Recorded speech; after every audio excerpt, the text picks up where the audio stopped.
All right, let's go through some of the remainder of these games that took place over the weekend and revisit some of our picks.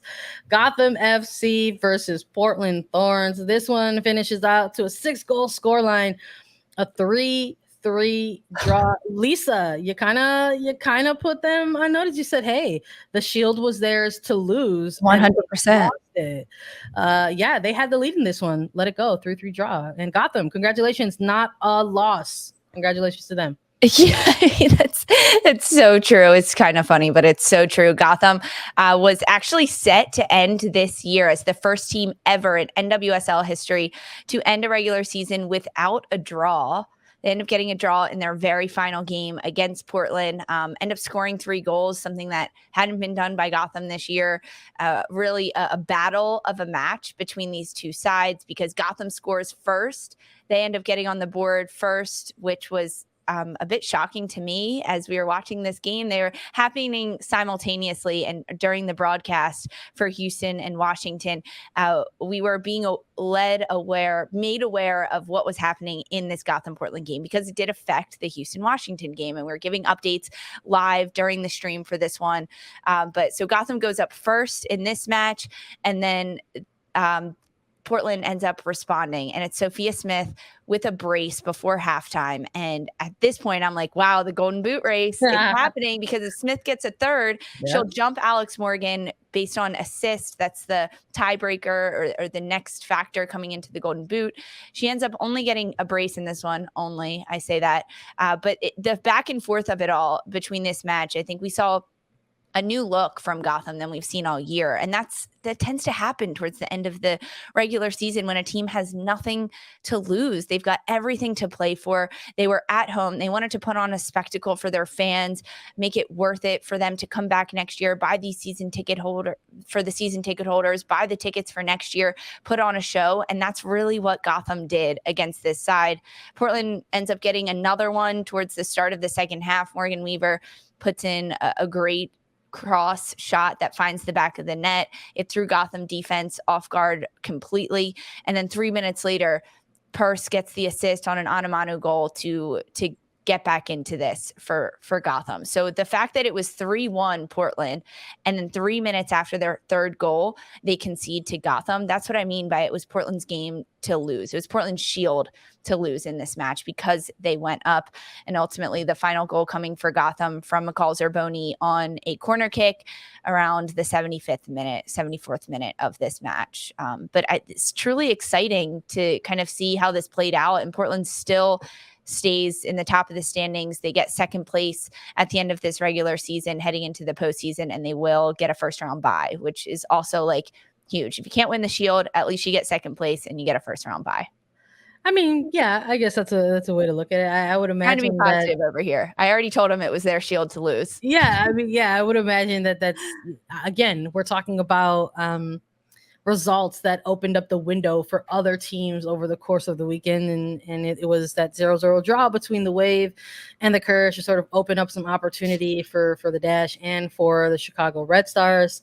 And Gotham FC coming from behind, ensuring that they had the draw against Portland, opened up that window of opportunity for OL Reign against Orlando Pride. And I think we saw, I don't want to say, I mean, maybe like two different energies in terms of, going up against lower half table teams. But there was this perception that like Portland was just going to go and handle their business on the road against Portland. And then they did have the lead for a little bit, but Gotham had other plans indeed. And I think just to sort of like kind of close this chapter on Gotham a little bit, a little bit of a different second half from them that we saw. I would even venture to say maybe even a little bit of a different final third of the season for the team.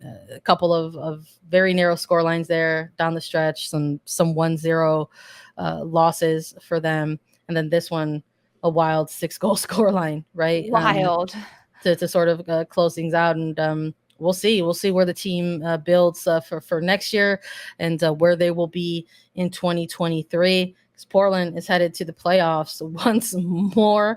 They're going to be featured in the semifinals. We also had Spirit versus Houston Dash. These two games kicking off about an hour between each other. 2-1 in the scoreline in this one. If memory serves me correct, I think I went with Spirit in this one. Yes, you went with Washington. I went with Houston in this one. Houston needed to win this match outright in order to ensure that they would be getting they already had clinched the playoffs, but ensure that they would be higher in the standings. And a few other things had to happen in terms of Kansas City current, San Diego in front of them. San Diego tying already helped out Houston because that means they could secure a higher playoff spot heading into it. But this match was back and forth between these two sides. I think when we watched Washington 2 weeks ago, they had a lot of player rotation. Rodman didn't start. Sanchez didn't start. They were trying different things at Washington, trying for the future, trying for just to get other players minutes and time. And heading into this one, Washington told us that they were going to go out with the best that they had, the best 11 they could put on the pitch. And that's what we saw because they started with McKeown, Sanchez, Rodman, Hatch, Sam Staub holding it down in the back line. Amber Brooks was back. She had sat out the last match as well for Washington. So the lineup that was put out there by Washington said, hey, we're here to cause chaos, to put pressure on Houston and to force them to do what they need to do in order to get this win. And Houston goes up early, 14th minute. Vigiano gets a goal from outside the 18-yard box, a huge shot by her, a huge goal by Houston to kind of set the scene. And then Trinity Rodman had a field day on the flank. You could tell she was moving and grooving and feeling herself. Not a lot of support. She looked ready to play against England, in my opinion. Yeah, that's the best way to put it.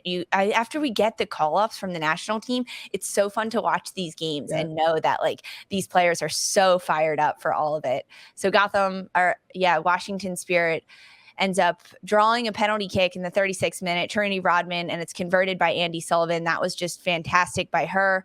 And then an own goal at the end of it, forced by Nichelle Prince to give Houston the lead. That was a heartbreaker, but also huge for Houston Dash. They had a lot of good player rotation. We saw players coming in off the bench, just making a huge difference, whether it was a Bam or a Losey, Eddie, Brie Vasali coming in as well. These players changed the game for Houston. And I think it proved that Houston's bench is a lot deeper. If anyone had doubts about that, it's a lot deeper. And heading into the postseason, that's a really good trick to have up your sleeve. I love it. I think I will say that I think of the 6 teams, I think the bottom 3 compared to the top 3 are going into the playoffs a little bit more streaky than like I said, the top 3 versus the bottom 3. But this game in particular for Houston, I really, really enjoyed because they look like they're ready to embrace the moment. I mean, we gave a lot of love to San Diego for going on the run that they went in this season. And I think you have to look at Houston Dash and sort of, give them equal or same amount of praise. I mean, they too, once upon a time, were an expansion team, and they've taken a little bit of the long way, the long road around, let's say, in terms of this moment for them. But they're finally here. They finally arrived. They are going to their first NWSL postseason as well. And have not, this is a team that didn't do it without their own challenges, right? Coaching changes throughout the season, the departure of one of their franchise players mid-season, and Rachel Daly making the jump over to Women's Super League. Massive mid-season moves and off-season moves. They made the move for Maria Sanchez, and then mid-season getting Ebony Salmon into the mix. And it's an exciting time for this franchise. And not only are they going to be making their first NWSL postseason appearance, but they're going to be, hosts of a quarterfinal match. So I'm excited to see what the franchise does with this opportunity, with this moment. I would love to see PNC with a big crowd and support for these players and what they've done this season. It was nice to see them sort of go out there and be able to capture this moment, quite frankly, by getting a win against the former NWSL champions. So exciting times for Houston for sure. Kansas City, let's talk about them a little bit. Racing Louisville hosting Kansas City Current. and spoiling. Want to talk about playing spoiler a little bit. Kansas City, again, one of these teams entering the weekend, having an opportunity for the Shield, having an opportunity for a top spot, and going on the road and losing 1-0. Not just losing the game, but losing it in stoppage time at the death, quite frankly. That's McDonald saying, have a nice postseason. Here's my party gift. I love that. I mean, if anyone was going to do that, it was going to be Jessica McDonald at the end of this in the stoppage time. This match had a lot of everything heading into it. I think one of the most important things is that Desiree Scott earns a double yellow and ends up getting a red card right before the 80th minute mark. So Kansas City is then playing down a player, but although yellow card accumulation stops at the end of the regular season, a red card doesn't. Because she got the red card, Kansas City will be without Desiree Scott for their first playoff game. That's really huge. That's really bad for Kansas City. They need Desiree Scott. She's their defensive midfielder. She locks things down. She gets this attack started for them when Kansas City was going through a lot of player injuries and they needed fill-ins defensively in the back line, out wide, higher in the midfield. They turned to Desiree Scott. Kristen Edmonds, Desiree Scott, Elizabeth Ball, those are like the fill-ins for Matt Potter. And so now without Desiree Scott moving forward for Kansas City, that's it's going to be dangerous. I think that should be a circled point on opponents' games heading into this one. But of course, it's Jess McDonald. She ends up going on this run. Katie Lund ends up with 112 saves this year. She breaks that record. She gets 112 on the end of the year. It was a tough year for Racing Louisville, for sure. They end up conceding 35 goals. So like the stats not so great on that one, but Katie Lund was tried to be the best brick wall in front of the net that she could be, while she had incredible players like Jess McDonald scoring late game winner, chaos ensuing goals towards the end of it. I look, we're talking about Katie Lund and the regular season that Racing Louisville had, and she walked away with a record. I think we've been talking about individual, titles for the individual on this episode, how some of those are starting to come into light. But Lund breaking that save record with 112 goals, although 35 goals against. It's one of those like records that I don't know if goalkeepers are truly excited to earn. It means that there's some problems in front of you, quite frankly, if you're reaching these types of numbers. And I understand. I think in this match with 12 saves against Kansas City, like that's what you have to look at. Like, what are the games that Lund earned shutouts and she was faced with how many shots and she made 12 saves? Like, okay, that's great. But like the 35 goals against, I know. I understand. Like, records, right? Celebrate them. But there's also like that other side of it where you're just like, well, if you really talk to some goalkeepers, maybe they're like, I would love to maybe not have those types of seasons. So listen, I think it was a fun way to watch Racing Louisville sort of close out their season. I know there were a lot of question marks about what this team is going to look like moving forward. Is someone like Kim Bjorkegren the coach to actually take this team to the next level? And will he be able to do that with this type of finish for this team with the personnel that's at the on the roster? So we'll see. We saw what that can mean to close out a season with meaningful results and meaningful games for a franchise like the Current. We saw them turn around. We'll have to see and stay tuned. That's going to happen for Kansas City. But the last one that we've got to go through and revisit our pick was OL Reign versus Orlando Pride. There's going to be a lot of praise for the Reign in this one. The Pride, unfortunately, closing out their season not the way they want to do that. At least at one point, you thought maybe they'd make it to the playoffs, and I said maybe they would. I said I don't think so, but maybe this team would actually play spoiler. And it turns out I don't know if they did either of those things, quite frankly, because they end out their season with a 3-0 loss in this match. OL Reign, winners of the Shield, winners of first place, a first round bye straight to the semifinals. They're undefeated in their last 7 games. This is their third Shield.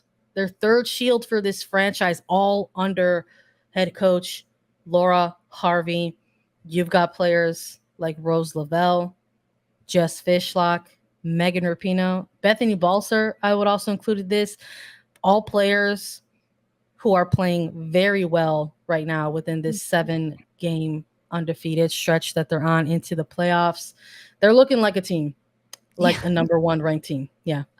I agree. I think OL Reign is they've made so many strides this year. They started the year putting up so many shots and not able to get goals. Defensively, Fallon Tullis-Joyce playing every single minute between the sticks for this Laura Harvey side. I think that's really telling of a first-year player in this league. You know, she's been a professional before, but I think Fallon Tullis-Joyce had a tremendous year, and the front line and the forwards and the attacking presence that OL Reign showed in these last few weeks, as you mentioned, 7-game winning streak, and then going in against Orlando at home at Lumen Field and really just finishing it early, quick, fast, and then closing out this game was truly impressive, because around the 30-minute mark is when OL Reign scored their third and final goal of this match. And to head into halftime at a 3-0 scoreline, there's still a lot of soccer left to play. If you look at that, 45 minutes is an incredibly long time. It's an eternity if you're the winning team and you need to maintain this lead, keep the shutout, but you also want to keep the ball and keep attacking and putting pressure on your opponents. And then on the flip side for Orlando, heading in knowing that you're down 3 goals, this is an eternity. You can have hope. You can say, hey, let's get 1. It starts with 1. Let's get shots on goal. But you can also say, man, I hope the opponents slow down. So the second half was much slower in terms of goal production, but I think it's really crucial to see Jordan Huitema get assist against Megan Rapinoe opening goal in the 8th minute, and then Huitema ends up getting a goal of her own in the 24th minute, and then Bethany Balcer closing out at the end of it. So heading into this one, Meg Rapinoe and Balcer were tied at 6 goals, and they both ended up scoring in this one. So they both tie for first for most goals this year for OL Reign at 7 Teammates. goals. I love it. Teammates. Camaraderie. Unity. Yes. Balcer was like, wait, Pino got one? Okay, I need one now. My turn. Fishlock sets it up perfectly. A little flick into the box from Balcer. This was a really fun opening 35 minutes. Yeah. To watch, see OL Reign get in their groove. And then from there on out, it was definitely slower, but heck of a way to end the year for OL Reign and a way to start playoffs for them for sure. I love that this was a game that had kicked off later in the evening. So you're talking about 2 different start times for that Jersey game and Portland game, and then OL Reign versus the Pride. So by the time you saw the Reign kick off, they knew that they had that window of opportunity, and you love to sort of see the energy and the enthusiasm for earning that title. But that's a wrap. The playoffs are set. 1 through 6 are in order. Number 1 and number 2, OL Reign and Portland Thorns respectively. They both have playoff buys, first round buys straight to the semifinals. You have at number 3 and number 4 San Diego Wave FC and Houston Dash respectively. They will each host a quarterfinal home game against Kansas City and Chicago Red Stars. Kansas City headed to Houston. Chicago will head to San Diego. If you're joining us live, you can see this very cool graphic where we're breaking down the bracket for you all. This is the road to the NWSL Championship final. You either have to go through OL Reign or Portland Thorns to get a spot. Sounds nice. We'll see what happens.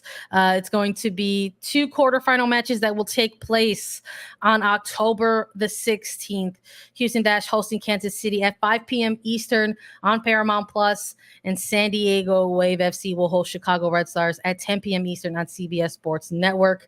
Setting up the stage for the semifinals, which will take place on October 23rd. Portland Thorns will host the winner of San Diego and Chicago Red Stars, and OL Reign will host the winner of Houston and Kansas City.